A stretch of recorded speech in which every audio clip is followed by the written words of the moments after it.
Xin kính chào quý vị khán giả, tôi là Ngọc Nhi, người sẽ đồng hành cùng với quý vị trong bản tin quốc tế sáng trên kênh FBNC hôm nay. Bản tin ngày 10 tháng 6 sẽ gồm những thông tin nổi bật sau đây.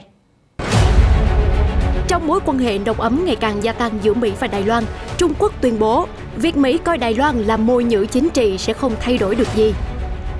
Khi phải đối đầu với những động thái leo thang căng thẳng với Trung Quốc, câu chuyện ngân sách quốc phòng lại đang là rào cản rất lớn với Mỹ. Bảo dưỡng những loại khí tài đã có tuổi làm xói mòn lợi thế của quân đội Mỹ. Thậm chí Mỹ đối mặt thực trạng chỉ có thể phát triển khí tài cho một môi trường chiến đấu. Khi những động thái căng thẳng giữa Mỹ-Trung tiếp tục leo thang, các chuyên gia ngày càng lo ngại hơn về một cuộc chiến quân sự sẽ thực sự bùng nổ. Nếu như vậy, đội quân tàu ngầm hùng hậu của Trung Quốc được dự đoán sẽ là thách thức rất lớn cho Mỹ và các đồng minh. Không nôn nóng, Hải quân Mỹ đang đón siêu tàu ngầm cỡ đại, không người lái để đối phó với Trung Quốc. Ở một diễn biến khác, liệu Trung Quốc có thể đi trước thế giới hàng thập kỷ về vũ khí siêu thanh hay không? Những thông tin đáng chú ý khác, Trung Quốc có phải đang chặn đứng kế hoạch đóng quân của Mỹ ở Pakistan? Nhật Bản và Úc họp 2+2 nhằm tăng cường hợp tác an ninh đối phó Trung Quốc. Mỹ cam kết đầu tư vào Mexico để ngăn chặn tình trạng di cư. Trung Quốc là nước đầu tiên tiêm phòng Covid-19 cho trẻ em từ 3 tuổi. Tất cả sẽ được cập nhật ngay sau đây trong bản tin quốc tế sáng ngày 10 tháng 6.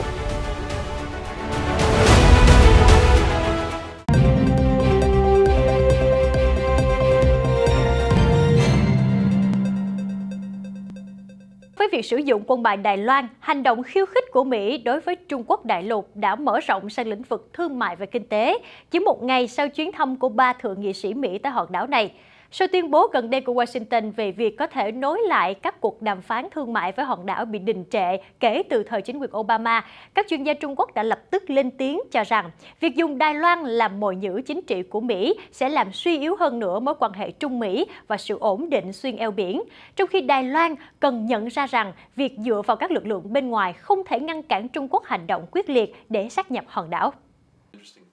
Khi được hỏi về lập trường của chính quyền Biden về thỏa thuận thương mại với Đài Loan, tại cuộc điều trần của Ủy ban Đối ngoại Hạ viện, Ngoại trưởng Mỹ Antony Blinken cho biết chính quyền đang tham gia vào các cuộc đàm phán với đảo Đài Loan về một thỏa thuận chung.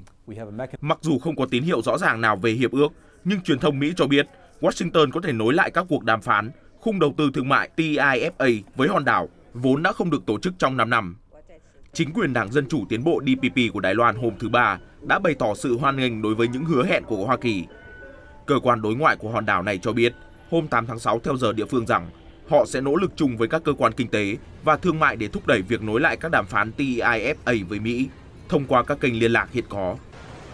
Sau khi đứng ngoài và quan sát mối quan hệ nồng ấm bất thường này, ông Triệu Lập Kiên, người phát ngôn của Bộ Ngoại giao Trung Quốc đã ra lời cảnh báo. Chúng tôi kêu gọi Hoa Kỳ tuân theo cam kết của mình đối với nguyên tắc một Trung Quốc và 3 thông cáo chung Trung Mỹ, ngừng thực hiện bất kỳ trao đổi chính thức nào với đảo Đài Loan và không gửi bất kỳ tín hiệu sai trái nào đến những người ly khai Đài Loan. Ngoài ra, Reuters nhận định rằng không có bất kỳ dấu hiệu nào cho thấy sự sẵn sàng theo đuổi một hiệp ước thương mại quy mô đầy đủ mà Đài Bắc đang tìm kiếm. Tờ Hoàn Cầu Thời báo dẫn lời Xin Quy Ang, Phó Giám đốc Trung tâm Nghiên cứu Hoa Kỳ tại Đại học Phúc Đán ở Thượng Hải cho biết, một hiệp định thương mại chỉ tồn tại giữa các quốc gia và lưu ý rằng thảo luận về TIFA có thể được gọi là thách thức nguyên tắc một Trung Quốc và sẽ vấp phải sự phản đối gay gắt của Trung Quốc. Bên cạnh những kế hoạch nâng cấp khí tài khủng của Hoa Kỳ, quân đội nước này cũng đang phải đối mặt với một thực trạng, đó là lợi thế công nghệ của Mỹ đang bị xói mòn, một phần do chi phí duy trì các chương trình vũ khí cũ kỹ không còn đủ để đáp ứng. Mặc dù chắc chắn rằng ngay cả một số tài sản lâu đời nhất của quân đội vẫn hữu ích để ngăn chặn những kẻ thù tiềm tàng. Tuy nhiên, việc trì hoãn áp dụng các công nghệ thế hệ tiếp theo sẽ mang lại nhiều rủi ro, trong bối cảnh Trung Quốc đã có được một loạt thiết bị quân sự tiên tiến, bao gồm tàu ngầm tấn công, tên lửa siêu thanh, vũ khí mạng và hệ thống phòng không tinh vi. The Japan Times đã trích dẫn nỗi lo của Bộ Quốc phòng Mỹ về khả năng Bắc Kinh sẽ tìm cách phát triển một quân đội vào giữa thế kỷ ngang bằng hoặc một số trường hợp vượt trội hơn cả quân đội Hoa Kỳ. Sau 2 thập kỷ thực hiện các chiến dịch chống nổi dậy ở Trung Đông, quân đội Mỹ đang chuyển trọng tâm sang cạnh tranh với các cường quốc như Trung Quốc và Nga. Thế nhưng khi đối chọi với các đối thủ mạnh như vậy, các khoản đầu tư của Hoa Kỳ vào nghiên cứu và phát triển quốc phòng lại thấp hơn gần 40% so với một thập kỷ trước. Việc chi tiêu không cân xứng cho các hệ thống cũ được thúc đẩy bởi thời gian phát triển, thử nghiệm và triển khai chúng. Vòng đời của các hợp đồng trong các chương trình lớn, chẳng hạn như máy bay chiến đấu tấn công liên hợp F-35 có thể kéo dài hàng thập kỷ, buộc quân đội phải đổ tiền vào việc duy trì các chương trình hiện có thay vì đầu tư vào các chương trình mới. Kết quả là Hoa Kỳ đang chi tiêu nhiều hơn bao giờ hết cho một số lượng các hệ thống vũ khí có tuổi thọ già cỗi, trong khi công nghệ mới lại không thể đầu tư mạnh tay hơn. Trong lời phát biểu trước Quốc hội của mình, Milley, sĩ quan cao cấp nhất của Mỹ, thừa nhận rằng việc tiếp tục mua và bảo trì các thiết bị cũ sẽ mất đi số tiền quốc phòng cần thiết từ việc mua các hệ thống cần thiết để hiện đại hóa. Tướng David Berger, chỉ huy của lực lượng thủy quân lục chiến Hoa Kỳ, đã đề ra một giải pháp đầy hứa hẹn bằng cách kêu gọi loại bỏ các xe tăng và khẩu đội pháo được lực lượng thủy quân lục chiến sử dụng trong các cuộc chiến gần đây để chuyển sang các tàu mới và máy bay không người lái giám sát phù hợp hơn để chống lại Trung Quốc. Quân đội nên tiến hành đánh giá toàn diện các chương trình vũ khí đang đốt phần lớn ngân sách của mình. Vị tướng Mỹ cũng đề nghị 33 tỷ đô nên được cắt giảm khỏi các thiết bị quân đội đã không còn hữu dụng, thay vào đó đầu tư vào các công nghệ mới nổi. Ngoài ra, ông Berger cũng cho rằng công cuộc chuyển đổi chi tiêu hợp lý ngân sách quân sự phải có sự đồng lòng từ cả quân đội nước Mỹ, Quốc hội và các hành động của chính quyền Tổng thống Joe Biden. Theo Japan Times, đầu tư nhiều hơn vào công nghệ và thiết bị quân sự là rất quan trọng, nhưng cũng cần cân bằng giữa chi tiêu quốc phòng với các ưu tiên quốc gia khác. Giảm các chương trình vũ khí có giá trị lớn hoặc loại bỏ chúng hoàn toàn là một bước cần thiết để giành chiến thắng cho các cuộc chiến tranh trong tương lai. Cũng liên quan đến vấn đề ngân sách, trong một bản báo cáo của quyền Bộ trưởng Hải quân Hoa Kỳ Thomas Hacker tuyên bố rằng Hải quân Hoa Kỳ có thể chỉ được chọn một trong 3 chương trình hiện đại hóa lớn đang được triển khai để tài trợ vì ngân sách bị giới hạn. Thứ nhất là theo đuổi một tàu khu trục mới. Thứ hai là một tàu ngầm tấn công mới, hoặc lựa chọn thứ ba là một máy bay chiến đấu mới.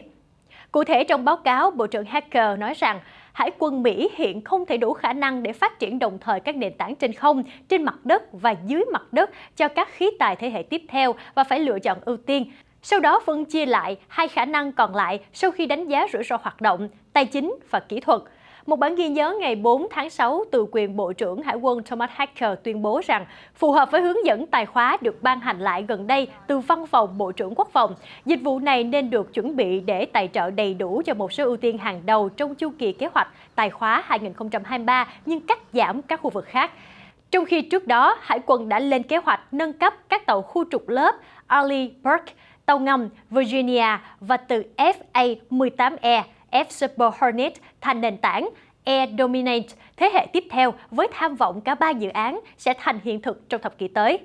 Một thân tàu mới và một hệ thống động lực mới sẽ cần thiết cho bất kỳ nâng cấp nào trong tương lai và hỗ trợ việc đưa vào trang bị các loại vũ khí như hệ thống năng lượng định hướng và tên lửa siêu thanh. Thế nhưng giờ đây, Hải quân Mỹ phải đối mặt với việc cắt giảm ngân sách. Như đã nói, mỗi chương trình phát triển lại đều có những lý do thuyết phục để tiếp tục tiến độ, khiến cho việc đánh giá rủi ro sắp tới trở nên khó khăn đối với Hải quân Mỹ. Thưa quý vị, khi sự đối đầu giữa Trung Quốc và Mỹ ngày càng có những diễn biến leo thang, trong bối cảnh cả hai nước đều công khai ra lời cảnh cáo, áp lệnh trừng phạt cũng như duy trì sự hiện diện quân sự để dằn mặt đối phương, thì nỗi lo cho một cuộc chiến có thể xảy ra trong tương lai giữa hai đại kình địch này luôn là vấn đề được các chuyên gia quân sự đặt lên hàng đầu. Và mới đây, theo trang tin Forbes đã đăng tải một bài phân tích nói về khả năng sử dụng chiến lược tàu ngầm tác chiến đáng gờm của Trung Quốc có thể là một thách thức lớn mà Mỹ và các đồng minh phải tính toán phương án ngăn chặn.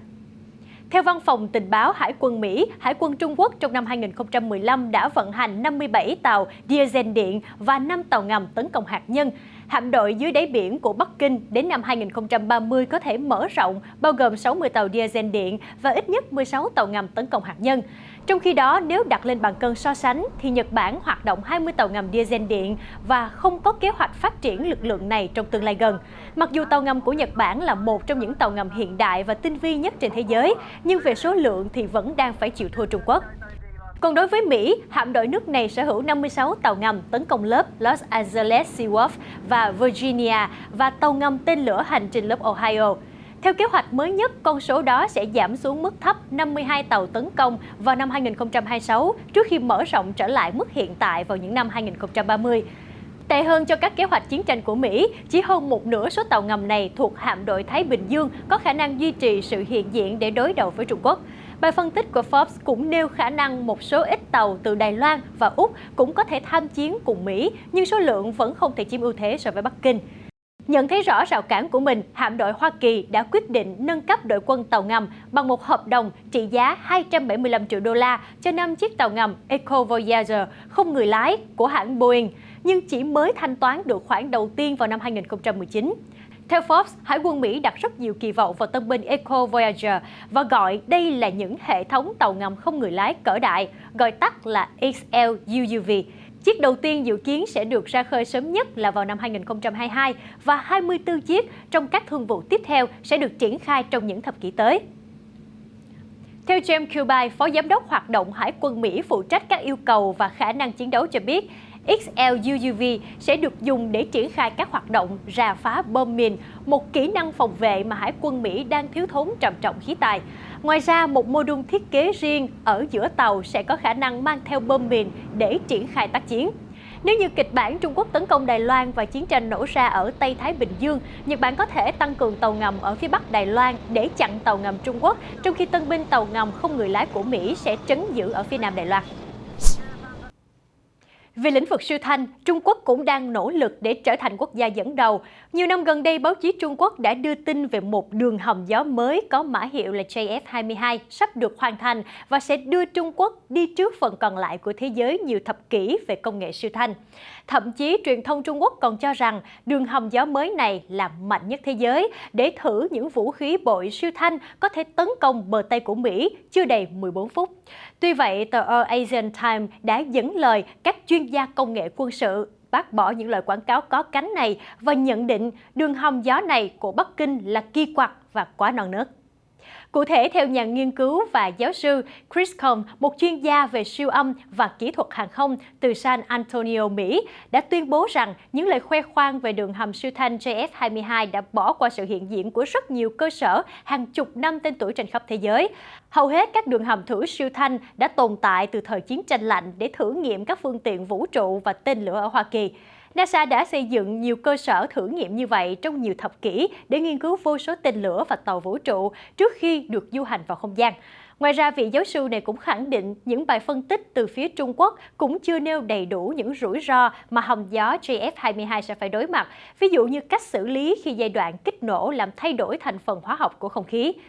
Trong quan điểm phản biện, một nhà nghiên cứu của Học viện Khoa học Trung Quốc Han Yulai cho biết, hầm gió JF-22 của Trung Quốc sẽ có thời gian thử nghiệm lâu hơn so với các cơ sở thử nghiệm lâu đời hiện đang hoạt động trên thế giới. Do đó, nó có thể chứa các phương tiện lớn hơn và các thí nghiệm có thể tiên tiến hơn những gì các đường hầm hiện có thể đáp ứng được. Chính điều này đã quyết định vị trí hàng đầu của JF-22 trên thế giới. Trước đó, đường hầm gió JF-22 được các nhà vật lý Trung Quốc tuyên bố có khả năng mô phỏng các chuyến bay với tốc độ 10 km mỗi giây, tức gấp 30 lần tốc độ âm thanh. Năng lượng do đường hầm gió JF-22 tạo ra sẽ đạt 15 GW, tương đương gần 70% công suất lắp đặt của nhà máy thủy điện lớn nhất thế giới là đập Tam Hiệp ở tỉnh Tứ Xuyên, Tây Nam Trung Quốc, hoặc gấp hơn 7 lần đập Hoover ở Nevada. Thưa quý vị, trước thềm cuộc gặp thượng đỉnh giữa Tổng thống Hoa Kỳ Joe Biden và người đồng cấp Nga Vladimir Putin vào ngày 16 tháng 6 tới tại Geneva, Thời báo Hoàn Cầu đã có nhiều bình luận mỉa mai sầu cay. Ấn phẩm của chính phủ Trung Quốc thậm chí còn chắc rằng quan hệ Mỹ-Nga không thể tốt lên chỉ sau một cuộc gặp do những mâu thuẫn chất chồng và khác biệt cơ bản về quan điểm giá trị. Cuộc gặp sắp tới ở Geneva đánh dấu lần đầu tiên hai nhà lãnh đạo Mỹ-Nga gặp mặt trực tiếp kể từ khi ông Biden nhậm chức. Thời báo Hoàn Cầu cho rằng hội nghị lần này đối với Mỹ rất quan trọng vì giúp Washington thăm dò thái độ cũng như cách nhìn nhận của Moscow đối với quan hệ song phương. Tờ báo chỉ ra Mỹ đang muốn đối đầu với Trung Quốc trên mọi phương diện, vì vậy Nhà Trắng có thể muốn tỏ ra thiện chí hơn với Điện Kremlin nhằm tránh đẩy Nga xích lại gần với Trung Quốc, hoặc ít nhất sẽ tốt hơn cho chiến lược toàn diện của Washington nếu mối quan hệ với Moscow giảm thiểu căng thẳng so với thời điểm hiện tại. Tất nhiên, Mỹ không thể đường đột kêu gọi Nga cùng liên kết đối đầu Trung Quốc sau khi ông Putin và ông Tập Cận Bình nhiều lần ca ngợi quan hệ song phương trong thời gian gần đây. Thay vào đó, giống như thư ký báo chí Nhà Trắng Jen Psaki đã bình luận hôm 25 tháng 5 rằng hội nghị thượng đỉnh sẽ là cơ hội để các nhà lãnh đạo tìm kiếm sự ổn định và dễ đoán trước của quan hệ Mỹ-Nga. Chính sách của Mỹ đối với Nga và Trung Quốc hiện trở nên rất rõ ràng và kiên định. Theo chính tờ Hoàn Cầu bình luận, Washington luôn xem Nga là nước sở hữu quân đội hùng mạnh và tạo ra mối đe dọa an ninh chiến lược, trong khi Trung Quốc là đối thủ nghiêm trọng nhất đối với vai trò lãnh đạo toàn cầu của Hoa Kỳ. Mối quan hệ song phương của hai trong ba cường quốc Mỹ, Nga, Trung Quốc luôn có sức tác động lớn lẫn nhau. Tuy nhiên, Hoàn Cầu cho rằng sẽ không có kịch bản hai quốc gia trong tam giác quyền lực này liên thủ với nhau, cùng đối đầu với nước còn lại như đã diễn ra trong thời chiến tranh lạnh. Trong lúc thực hiện tiến trình rút quân khỏi Afghanistan, Mỹ vẫn muốn duy trì hiện diện quân sự ở khu vực thông qua việc điều chuyển binh sĩ đến các nước Trung Á hoặc Pakistan. Tuy nhiên, theo trang tin phân tích quốc phòng Eurasian Times, Pakistan đã kiên quyết phản đối kế hoạch xây dựng căn cứ quân sự của Mỹ. Dù vậy, chuyến thăm mới đây của ông William Burns, giám đốc cơ quan tình báo trung ương Mỹ CIA đến thủ đô Islamabad của Pakistan, cùng với đó là những cuộc điện đàm thường xuyên giữa Bộ trưởng Quốc phòng Mỹ Lloyd Austin với Tổng tư lệnh quân đội Pakistan cho thấy Hoa Kỳ vẫn chưa từ bỏ mong muốn của mình và đang liên tục thúc đẩy thảo luận với quốc gia Nam Á. Thế nhưng Ngoại trưởng Pakistan Shahmehmood Qureshi lại vừa nói với báo New York Times hôm thứ Hai rằng Islamabad cần bảo vệ các lợi ích của mình và không thể cho Mỹ đóng quân. Cuộc đối thoại một lần nữa rơi vào bế tắc mà nguyên nhân chủ yếu đến từ Trung Quốc. Mỹ từng đặt căn cứ quân sự ở Pakistan cho đến năm 2011. Sau đó, quan hệ hai nước chuyển biến tiêu cực và Washington cũng vấp phải sự cạnh tranh gay gắt của Nga, Trung ở khu vực. Từ đó đến nay, bức tranh ngày càng ảm đạm hơn cho phía Mỹ khi Trung Quốc đang gia tăng sức ảnh hưởng ở Pakistan. Bắc Kinh đã đổ hơn 64 tỷ đô la đầu tư cho hành lang kinh tế Trung Quốc-Pakistan kể từ năm 2013, nằm trong sáng kiến vành đai và con đường của Chủ tịch Tập Cận Bình.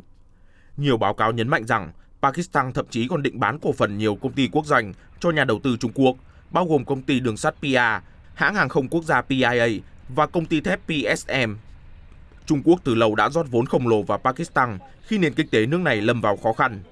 Một chuyên gia nói với EU-ASEAN Times rằng bên cạnh duy trì sự hiện diện sát sườn Afghanistan, việc Mỹ theo đuổi kế hoạch xây dựng căn cứ quân sự ở Pakistan chính là nhằm giám sát chặt chẽ Trung Quốc. Tuy nhiên, Bắc Kinh cũng dùng mọi biện pháp để ngăn cản Washington đạt được mục đích này. Trong cuộc gặp 2+2 trực tuyến mới đây giữa Nhật Bản với Úc, Ngoại trưởng Nhật Toshimitsu Motegi đã bày tỏ hy vọng tăng cường quan hệ an ninh và thương mại giữa hai nước lên những tầm cao mới. Bộ trưởng Quốc phòng Nhật Nobuo Kishi cũng cho rằng các nỗ lực đơn phương nhằm thay đổi hiện trạng ở Biển Đông và Biển Hoa Đông bằng vũ lực đang ngày càng trở nên nghiêm trọng. Vì vậy, cần phải có sự đoàn kết giữa các nước có chung lý tưởng, cùng chia sẻ những giá trị nền tảng và chiến lược. Đó là đòi hỏi bức thiết hơn bao giờ hết.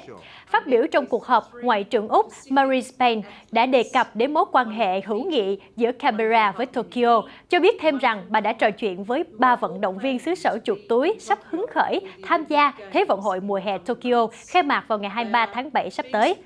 Bà Payne nói rằng họ vô cùng đam mê và hào hứng vì được tham gia Thế vận hội năm nay, một mùa giải mà Nhật Bản đã rất kỳ công đăng cai tổ chức cho thế giới, ngay giữa hoàn cảnh khó khăn nhất mà chúng ta chưa từng thấy đối với các kỳ Olympic hiện đại.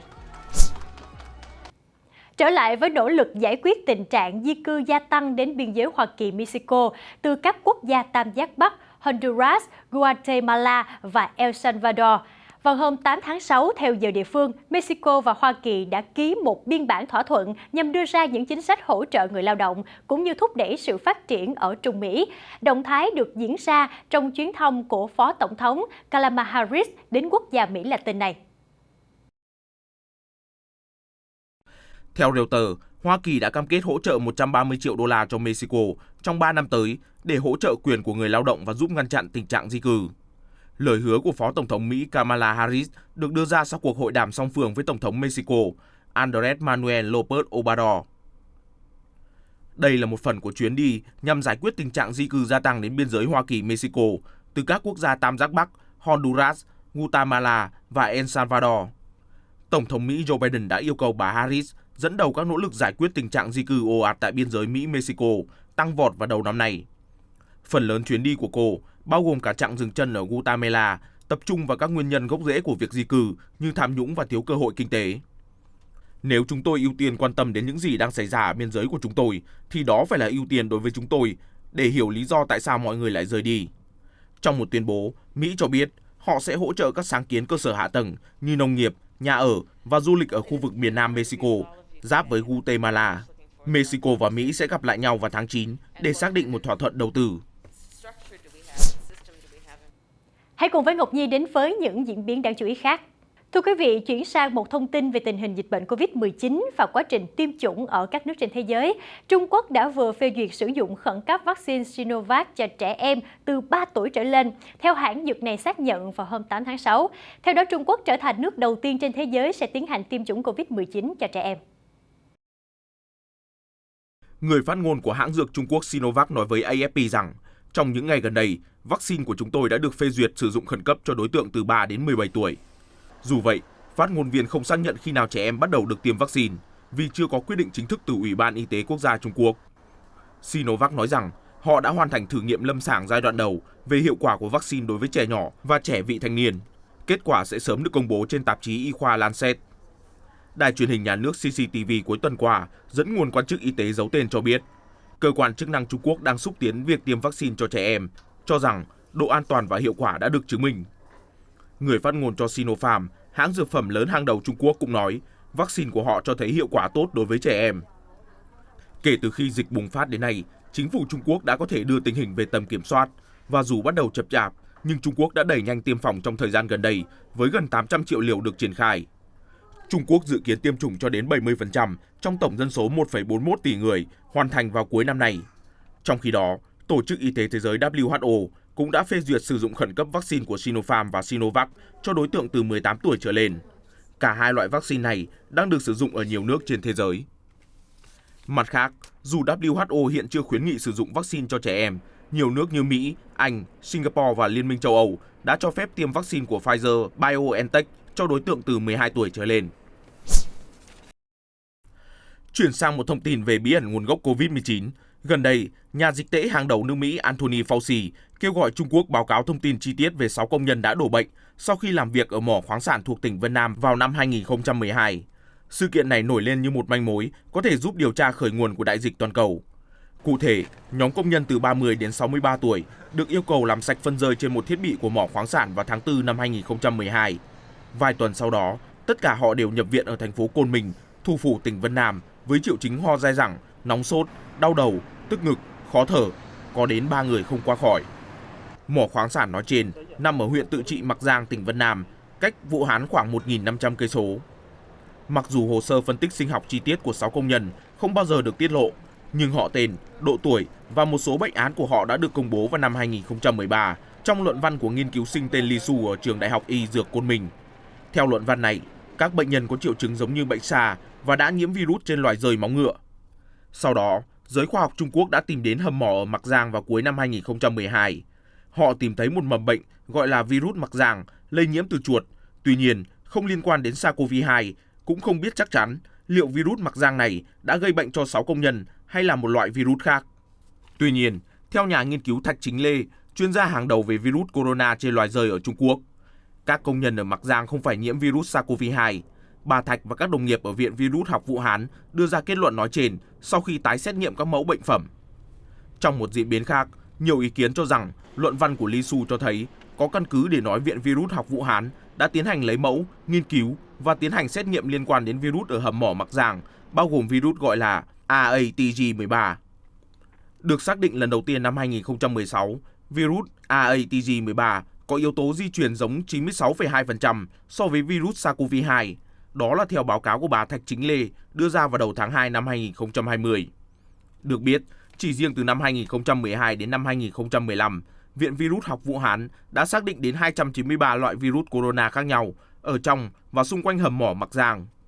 Dù vậy, liệu phòng thí nghiệm Vũ Hán liên quan mật thiết như thế nào đối với virus SARS-CoV-2 gây bệnh COVID-19 vẫn là một bí ẩn chưa có lời đáp. Các cơ quan tình báo Mỹ đang có 90 ngày để điều tra theo yêu cầu của Tổng thống Mỹ Joe Biden. Tình báo của Anh và một số nước khác cũng đang tiến hành điều tra độc lập.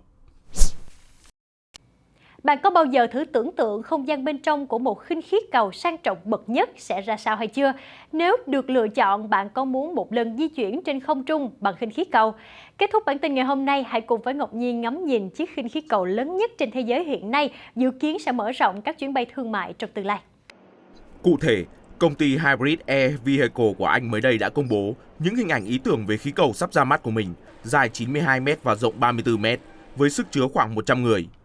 Nhưng thay vì bị nhồi nhét như cá mòi của cách sắp xếp khinh khí cầu cũ, hành khách sẽ được ngồi trong một cabin rộng rãi với cửa sổ kính suốt từ trần đến sàn và nhiều chỗ để trần, Ghế ngồi được thiết kế trong không gian sang trọng, mang lại cảm giác như đang ở trong một khoang hạng thương gia của những chiếc máy bay thông thường. Công ty cho rằng phương tiện này dự kiến sẽ đi vào hoạt động năm 2025, sẽ sớm thách thức các loại máy bay trên một số tuyến đường ngắn phổ biến nhờ sự thoải mái được cải tiến và lượng khí thải thấp hơn 90%. Do đó, việc đưa vào hoạt động những chiếc khinh khí cầu sẽ tốt hơn cho môi trường so với máy bay. Những thông tin vừa rồi cũng đã kết thúc bản tin quốc tế sáng ngày 10 tháng 6 trên kênh FBNC. Những thông tin mới nhất và nóng nhất xoay quanh các vấn đề chính trị, xã hội và đời sống trên toàn cầu sẽ có trong các bản tin quốc tế tiếp theo phát sóng vào 8 giờ sáng hàng ngày trên kênh FBNC. Ngọc Nhi xin chào quý vị và hẹn gặp lại.